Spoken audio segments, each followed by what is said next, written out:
Baik teman-teman semuanya, apa kabar? Semoga sehat selalu. Di video kali ini saya akan bahas soal dana cicil di aplikasi Dana. Karena di aplikasi Dana ini ada update soal dana cicil teman-teman ya.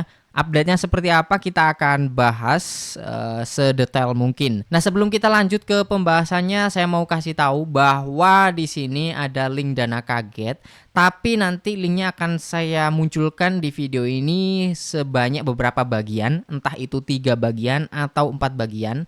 Yang jelas supaya teman-teman itu benar-benar menonton dari awal sampai selesai ya, supaya teman-teman itu nggak curang gitu. Masa cuma nyari daget doang, saya nggak ditonton sampai selesai gitu kan, curang ya. Jadi silakan disimak sampai selesai, saya akan munculkan dalam sekejap dan silahkan diperhatikan ya, dan selamat buat yang beruntung.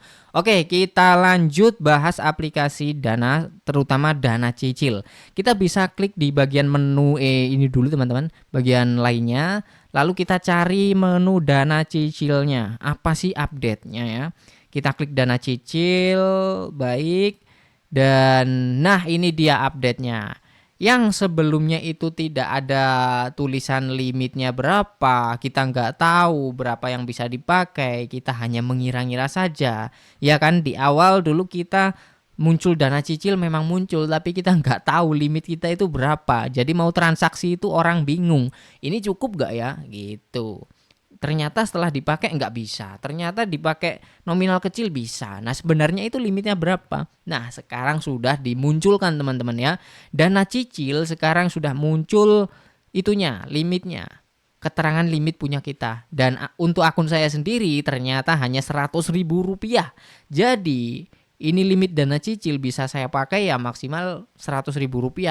Bisa dipakai apa aja? Kris bisa teman-teman ya, kris bisa, lalu apa, pulsa ya, dan segala kebutuhan lainnya, tagihan-tagihan itu juga bisa lah, pokoknya di bawah 100.000 gitu. Nah, buat teman-teman yang limit dana cicilnya mungkin 500.000 ke atas atau mungkin 1 juta ke atas, pengen dicairkan jadi saldo Dana, silakan hubungi, nanti linknya saya taruh di kolom deskripsi kalau pengen dibantu dicairkan ya. Tapi kalau mau mencairkan sendiri sebenarnya juga bisa ya, intinya pakai barcode kris gitu teman-teman ya. Kalau nggak punya barcode kris saya bisa bantu ya, nanti hubungi aja di deskripsi gitu. Nah, kemudian teman-teman bisa ngecek juga riwayat tagihannya langsung di sini kalau ada tagihan ya. Terus selain dana cicil, untuk fitur dana pay later sepertinya ini nggak ada teman-teman sekarang ya.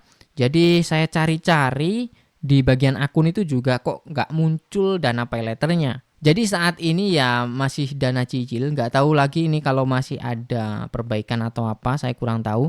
Yang jelas untuk update fitur dana cicil di aplikasi Dana, ya cuma itu aja. Jadi sekarang kita bisa tahu limitnya berapa, artinya teman-teman bisa gunakan, bisa tahu berapa yang harus digunakan batas maksimalnya gitu.